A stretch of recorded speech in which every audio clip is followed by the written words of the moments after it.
الحمد لله وكفى وسلام على عباده الذين اصطفى ما بعد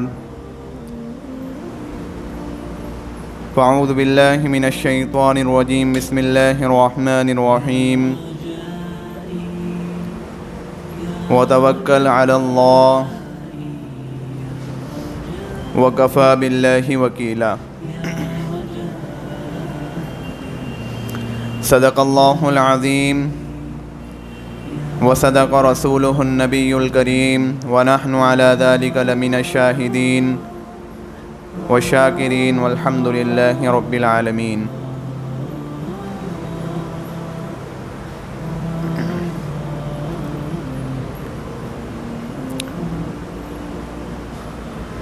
برادران عزیز و برادران محترم،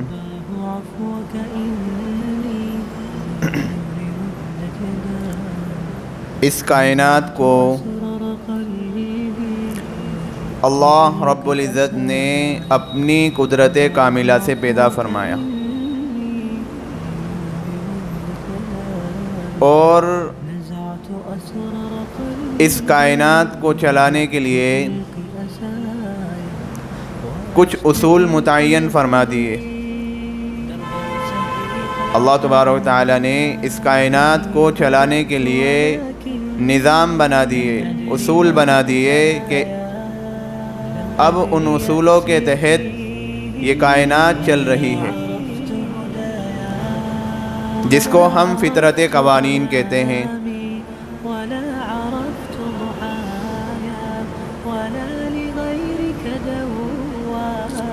یعنی فزیکل لا، کہ جس کو عربی میں اللہ تبارک و تعالیٰ کی سنت کہا جاتا ہے، کہ یہ اللہ تبارک و تعالیٰ کی سنت ہے کہ اللہ تبارک و تعالیٰ اس پوری کائنات کو، اس پوری دنیا کو، پورے یونیورس کو اللہ تبارک و تعالیٰ نے چلانے کے لیے کچھ اصول اللہ تبارک و تعالیٰ نے متعین فرمائے ہیں، اور ان اصولوں کے تحت یہ کائنات، یہ یونیورس یہ چل رہا ہے. لیکن یاد رکھیں کہ جب اللہ تبارک و تعالیٰ چاہیں تو جو اصول اللہ تبارک و تعالیٰ نے اس کائنات کو چلانے کے لیے خود متعین فرمائے ہیں، خود بنائے ہیں، ان سے الگ ہٹ کر اللہ تبارک و تعالیٰ اپنی مرضی اور منشا کے مطابق استعمال فرماتے ہیں. کہ آپ دیکھیں کہ موسم میں اللہ تبارک و تعالیٰ نے 3 موسموں کو بنایا، ان کے چلنے کے لیے اللہ تبارک و تعالیٰ نے اصول متعین فرمائے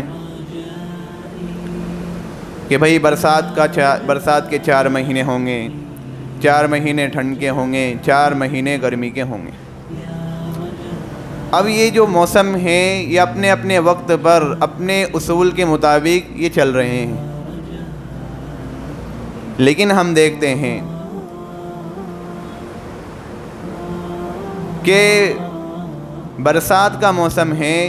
اچانک کبھی ایسا ہوتا ہے کہ تیز دھوپ نکل آتی ہے اور ایک دم سے گرمی پڑنے لگتی ہے. یعنی جو ٹھنڈا ماحول تھا تھوڑا سا، وہ ٹھنڈا ماحول ختم ہو جاتا ہے، وہ گرمی میں تبدیل ہو جاتا ہے. اسی طریقے سے آپ گرمی میں دیکھیں گے کہ کڑاکے کی گرمی پڑ رہی ہے، بہت شدت کی گرمی لگ رہی ہے کہ کولر اور پنکھے کے بغیر رہا نہیں جا رہا، سکون نہیں مل رہا. لیکن اچانک اللہ تبارک و تعالیٰ کی طرف سے ایسی بارش آ جاتی ہے اور موسم ایسا تبدیل ہوتا ہے، ایسا ٹھنڈا ہو جاتا ہے کہ ابھی بغیر کولر اور بغیر پنکھے کے نہیں رہے جا رہے تھے، لیکن اب کولر اور پنکھے کو بند کرنا پڑ رہا ہے. تو اللہ تبارک و تعالیٰ نے یعنی اس کے چلنے میں جو اصول متعین فرمائے، اللہ تبارک و تعالیٰ کبھی ان اصولوں سے ہٹ کر بھی اپنی مرضی اور منشا کو استعمال کرتے ہیں. اس کو اللہ تبارک و تعالیٰ کی قدرت کہتے ہیں.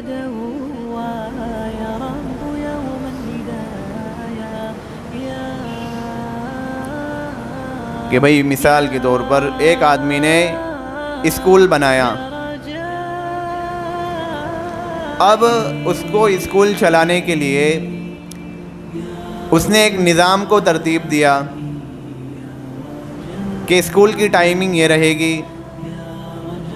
اس کا جو نصاب جو کورس ہوگا وہ یہ ہوگا، اس کی ڈریس اس طریقے سے رہے گی۔ یعنی اسکول چلانے کے لیے اس نے ایک نظام ترتیب دے دیا، اب روٹین کے مطابق وہ کام ہو رہا ہے۔ لیکن کیا وہ نظام بنا کر وہ مجبور ہو گیا کہ وہ اس کے برخلاف نہیں کر سکتا؟ وہ مالک ہے، وہ جب چاہے نظام کو بدل سکتا ہے، اس کے اختیار میں ہے کہ اس کو صحیح نہیں لگ رہا کہ وہ اسکول کے ٹائمنگ کو چینج کر دے گا، تھوڑا سا آگے بڑھا دے گا، یا اس کو ڈریس سمجھ میں نہیں آئی اس نے پوری ڈریس بدل کے رکھ دی، اس کو کورس سمجھ میں نہیں آیا اس نے پورا کورس بدل کے رکھ دیا۔ تو یہ اس کے اختیار میں تھا تو اس نے کیا۔ اب یہ کائنات پوری اللہ تبارک و تعالیٰ کے اختیار میں ہے، ایک قانون ہے، اصول ہے کہ جن اصولوں کے مطابق یہ کائنات چل رہی ہے۔ اللہ تبارک و تعالیٰ نے فرمایا لن تجد لسنت اللہ تبدیلا، کہ عام حالات میں جو اصول اللہ تبارک و تعالیٰ نے بنائے ہیں وہ نہیں بدلا کرتے، عام حالات میں نہیں بدلتے۔ اللہ تبارک و تعالیٰ جب چاہتے ہیں وہ بدل دیتے ہیں۔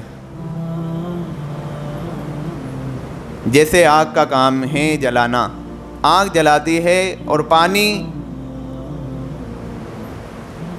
وہ سطح کو برابر کر دیتا ہے، وہ اپنی جگہ خود ڈھونڈ لیتا ہے، بنا لیتا ہے۔ تو یہ اصول اللہ تبارک و تعالیٰ نے متعین فرما دیے کہ آگ جلائے گی اور پانی وہ اپنی سطح کو برابر کر کے رکھ دے گا۔ لیکن ایسا بھی ہوا کہ ان اصولوں سے ہٹ کر اللہ تبارک و تعالیٰ نے کام لیا کہ آنکھ کا کام ہے جلانا، لیکن یہ بھی ہوا کہ حضرت ابراہیم علیہ السلام کو جب آگ میں ڈالا گیا تو آگ انہیں جلا نہیں پائی۔ اللہ تبارک و تعالیٰ نے کیا اصول متعین فرمایا کہ آگ جلائے گی، آگ کا کام ہے جلانا۔ اور جو ایک فیکٹ ہے جس کو ہم نے ہمارے ذہن میں قبول کیا کہ بھائی آگ کیسے نہیں جلائے گی، کہ آگ میں اگر کوئی چیز ڈالی جائے تو ایسا ہو ہی نہیں سکتا کہ آگ نہیں جلائے، آگ ہر چیز کو جلا کر راکھ کر دے گی۔ لیکن حضرت ابراہیم علیہ السلام کو جب ظالم نمرود نے اور قوم نے جب آگ میں ڈالا تو اللہ نے آگ کو اپنے اصول سے ہٹ کر ایک حکم دے دیا، یا نار کونی بردم و سلاما علی ابراہیم، اے آگ تیرا کام تو جلانے کا ہے، ہم نے اصول بنایا ہے کہ تجھے جلانا ہے، لیکن اب ہم تجھے حکم دے رہے ہیں کہ تو اب جلا نہیں سکتی، تو حضرت ابراہیم پر ٹھنڈی ہو جا۔ تو آگ نے حضرت ابراہیم علیہ السلام کو نہیں جلایا۔ ایسا بھی ہوا کہ حضرت موسیٰ علیہ السلام اپنی قوم کو دریا کے کنارے لے کر پہنچے، اب وہاں پر پانی نے راستہ بنا دیا، پانی نے ایک راستہ دے دیا۔ پانی کا کام کیا تھا کہ وہ سطح کو برابر کر دے، لیکن 12 راستے کھلے، 12 راستے پھوٹے کہ حضرت موسیٰ علیہ السلام اور ان کی قوم پھر اس راستے سے پار ہوئی۔ تو پانی کا جو اصول تھا اللہ تبارک و تعالیٰ نے ان اصولوں سے ہٹ کر پانی کو حکم دیا، تو پانی اس طریقے سے 12 حصوں میں بٹ گیا اور 12 راستے اس میں سے کھلے۔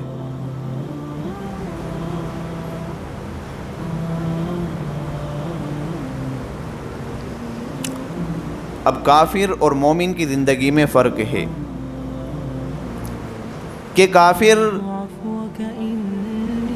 اس کائنات کے اصول ہیں، جو یہ کائنات جن اصولوں پر چل رہی ہے ان اصولوں کو اپنی آنکھوں سے دیکھ کر یہ سمجھ لیتا ہے کہ اس کائنات کو ان اصولوں کے مطابق ہی چلنا ہے۔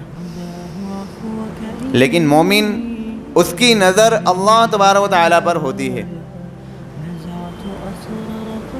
اس کو یہ یقین ہے کہ اللہ تبارک و تعالیٰ قادر مطلق ہیں، وہی ہوگا جو اللہ تبارک و تعالیٰ چاہیں گے۔ اللہ تبارک و تعالیٰ کی مرضی اور منشا کے مطابق کچھ بھی نہیں ہو سکتا۔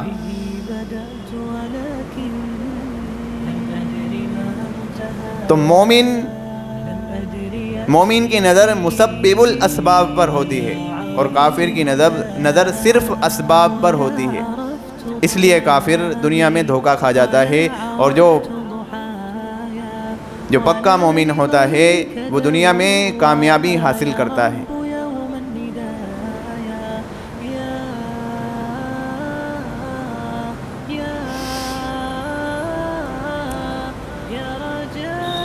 کیونکہ کافر صرف اسباب پر، اس کی نظر صرف اسباب پر ہوتی ہے، اس کا یقین نہیں ہوتا، اور مومن کا یقین ہوتا ہے۔ مومن یہ کہے گا کہ بھئی اللہ کی مرضی کے اور اللہ کی منشا کے مطابق کچھ بھی نہیں ہو سکتا۔ جیسے آپ سمجھیں کہ کسی مریض کو اسپتال میں لایا جائے تو اب ڈاکٹر ایک نظر دیکھ کر کئی وجوہات لکھ دیتا ہے کہ یہ بیماریاں ہو سکتی ہیں، جس کو ڈفرینشیل ریزنز کہتے ہیں، یعنی امکانی وجوہات، کہ اس مریض کی یہ حالت ہے تو یہ بھی ممکن ہے اور یہ بھی ممکن ہے، تو اس کو ڈفرینشیل ریزنز کہا جاتا ہے۔ لیکن اب جب اس مریض کے ٹیسٹ لیے جاتے ہیں، یعنی اس کا بلڈ ٹیسٹ ہوتا ہے، اس کا یورین ٹیسٹ ہوتا ہے، اس طریقے سے جب کئی ٹیسٹ اس کے ہوتے ہیں تو پھر پتہ چلتا ہے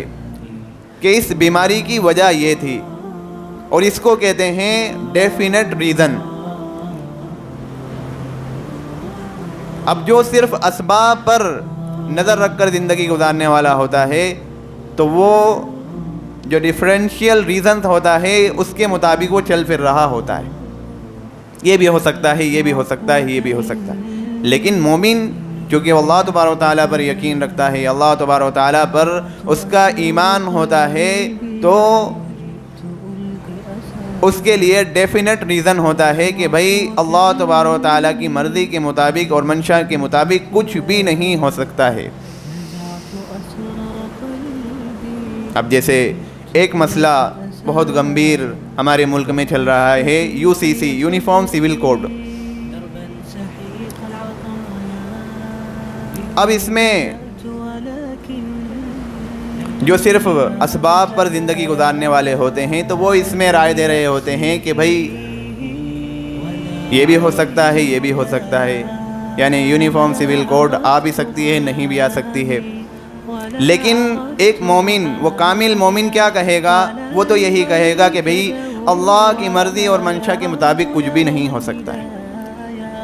لیکن اب بعض لوگ یہاں پر بھی دھوکہ کھا کر وہ صرف چپ بیٹھے رہتے ہیں کہ بھئی ایک شریعت کے خلاف ایک مسئلہ پیدا ہو رہا ہے، اور صرف وہ اگر یہ کہے کہ بھئی اللہ کی مرضی اور منشا کے مطابق کچھ بھی نہیں ہو سکتا،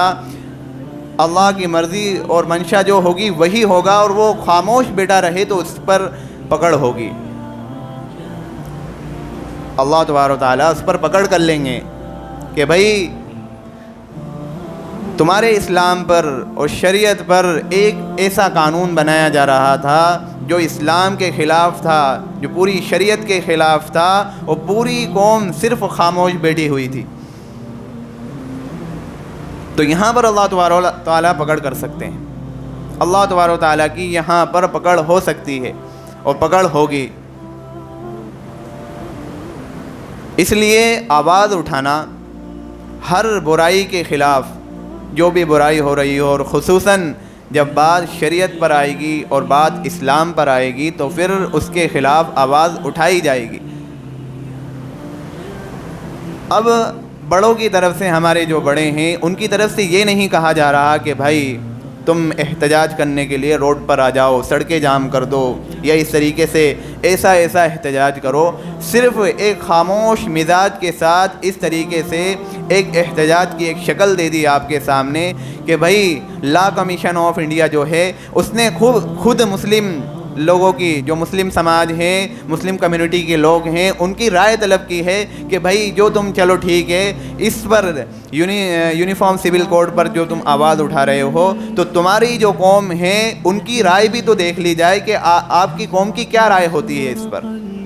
تو پھر مسلم پرسنل لا کی طرف سے ایک کیو آر کوڈ بنایا دیا گیا۔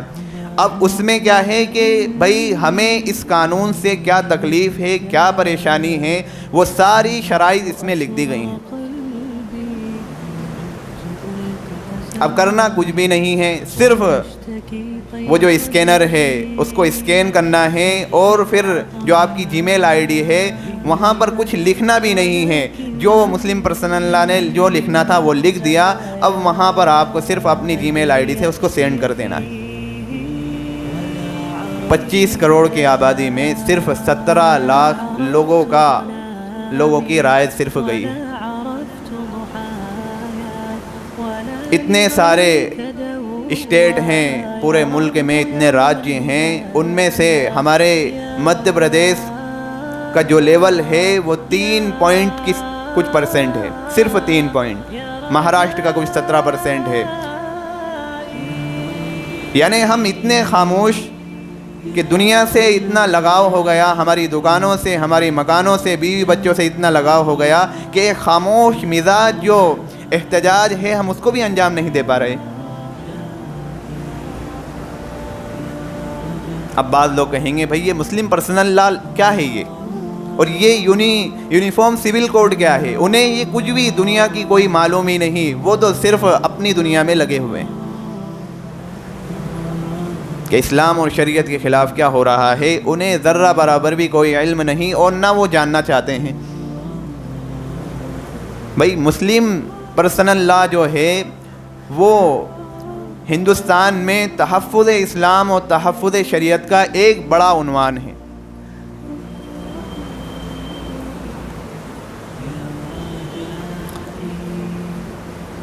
کہ اسلام میں مذہب کا تصور صرف دیگر قوموں کی طرح عبادات اور رسم و رواج تک محدود نہیں ہوتا۔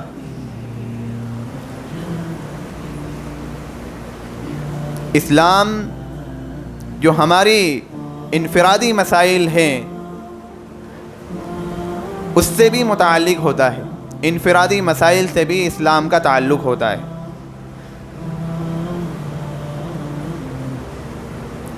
اب جو ہمارے انفرادی مسائل ہیں،